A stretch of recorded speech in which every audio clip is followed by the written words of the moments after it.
Hello everyone and welcome back to our channel, where we dive into the most fascinating stories ever told. Today, we are going to explore a classic tale that proves one very important thing: you don't need to be the biggest or strongest to be a hero. All you need is a sharp mind and a little bit of courage. We're talking about the incredible story of the brave little tailor. Our story begins in a humble tailor's shop. A young tailor, busy with his needle and thread, is just about to enjoy a piece of bread with sweet jam. But soon, a swarm of flies, attracted by the jam, descends upon his snack. Annoyed, he grabs a piece of cloth, swats at them, and with one single, mighty blow, he manages to get rid of 7 of them. Astonished and quite proud of his feat, he thinks, 7 at one blow. The whole town must know of my strength. So, he embroiders the words 7 at one blow onto a belt, puts it on, and decides his small workshop is too small for such a mighty person. He sets off into the world to seek his fortune. As he travels, he meets a giant. The giant, seeing the tiny tailor, scoffs. But then he reads the belt, 7 at one blow. The giant, assuming the tailor meant 7 men, is suddenly a bit more respectful, though still skeptical. He decides to test the tailor's strength. First, the giant picks up a stone and squeezes it so hard that water drips out. He challenges the tailor to do the same. Our clever tailor, however, had packed a piece of soft cheese in his pocket. He takes out the cheese, which looks like a stone, and squeezes it until the whey runs out. The giant is shocked. Next, the giant throws a stone so high into the air that it takes a very long time to fall back down. The tailor laughs and says, "That's a good throw, but I can throw something that never comes back down at all." He then takes a bird from his pocket and throws it into the air. The bird, happy to be free, flies away and disappears into the sky. The giant is utterly speechless. He can't comprehend such power. Finally, the giant asks the tailor to help him carry a massive oak tree. The tailor cleverly suggests, "You take the heavy trunk on your shoulder, and I'll carry the branches and leaves, which are much heavier." The giant agrees. So, the giant struggles with the heavy trunk, while the tailor simply hops onto a branch and rides along, whistling a happy tune. The exhausted giant has no idea he's carrying the tailor as well as the tree. Convinced of the tailor's incredible strength, the giant takes him to a cave where other giants live. He offers the tailor a place to sleep for the night. But the bed is enormous, and the tailor, feeling uneasy, decides to hide in a corner instead. During the night, the giants, planning to get rid of their powerful guest, take a huge iron bar and smash the bed to pieces. They were certain they had finished the tailor. The next morning, when the tailor cheerfully walks out of the cave, the giants are terrified. Thinking they had met a being who couldn't be crushed by an iron bar, they all run away in fear, scattering in all directions. News of the little tailor who scared away the giants spreads like wildfire and eventually reaches the king's ears.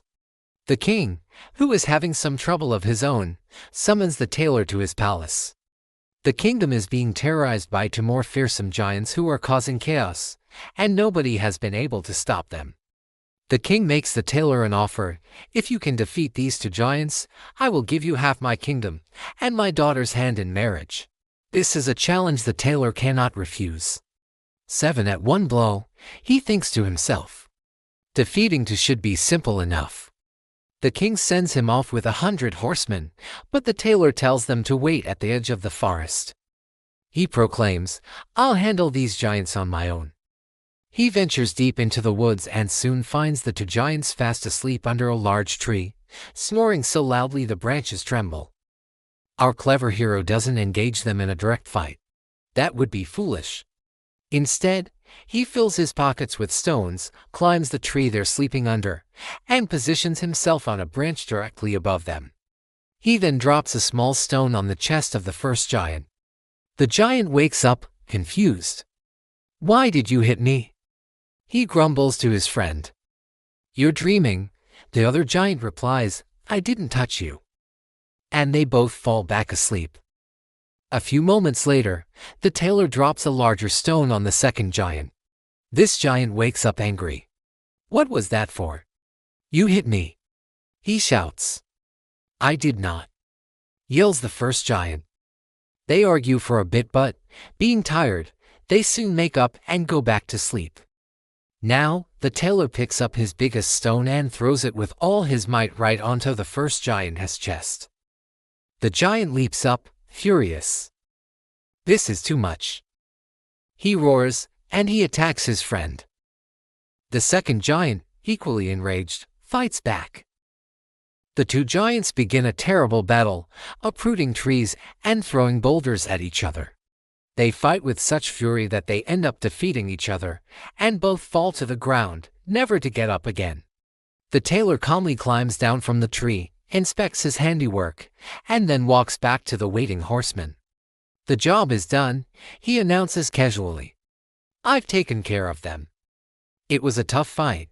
They were uprooting trees to defend themselves, but what's that against someone who can get 7 at one blow? The horsemen ride in and are amazed to find the two fearsome giants defeated amidst the torn-up forest. The tailor returns to the palace as a hero. The king, however, is a bit hesitant to fulfill his promise to a mere tailor. So he gives him another impossible task. "Before you can marry my daughter, you must first catch a unicorn that is ravaging the forest." The tailor, unafraid, again says, "Leave it to me." He takes a rope and an axe and heads into the forest alone. He soon finds the unicorn. The beast, seeing the small man, charges at him with its horn lowered. But the tailor doesn't run away. He stands his ground in front of a large tree. Just as the unicorn is about to strike, the tailor nimbly steps aside. The unicorn, unable to stop its charge, plunges its horn deep into the tree trunk. It's trapped. The tailor then uses his rope to secure the unicorn and his axe to chop the horn free from the tree, leading the captured beast back to the king. Still, the king is not satisfied. He gives the tailor one final task, to capture a wild boar that is causing destruction. The tailor accepts. He finds the boar and lures it towards an old, abandoned chapel. As the boar charges inside, the tailor quickly slips out through a window on the other side and slams the heavy chapel door shut, trapping the ferocious beast inside. With all the impossible tasks completed, the king has no more excuses. He has to honor his word. The brave little tailor marries the princess and is given half the kingdom. He becomes a king and lives a life he never could have imagined, all because of his quick thinking and unwavering courage. He proved to everyone that true strength isn't about the size of your muscles, but the size of your wit. Brains can indeed triumph over brawn. So what can we learn from this fantastic story? It's a powerful reminder that cleverness and courage are your greatest assets. Problems that seem as big as giants can often be solved not with brute force, but with a smart plan. The tailor never let his small size define him. Instead, he used his intelligence to turn every situation to his advantage. He faced his fears, trusted in his abilities, and ultimately, he won. This tale encourages us to think outside the box, to be resourceful, and to never underestimate ourselves. The next time you face a challenge that seems overwhelming, remember the brave little tailor. Think creatively, be courageous, and you might just find you're capable of achieving 7 at one blow in your own life. Thank you so much for joining me on this journey into the world of fairy tales. I hope you enjoyed the story of the brave little tailor as much as I did. If you liked this video, please give it a thumbs up, and don't forget to subscribe to our channel for more amazing stories and lessons from folklore around the world. Let me know in the comments which story you'd like us to explore next. Until then, stay clever and stay brave. See you in the next video.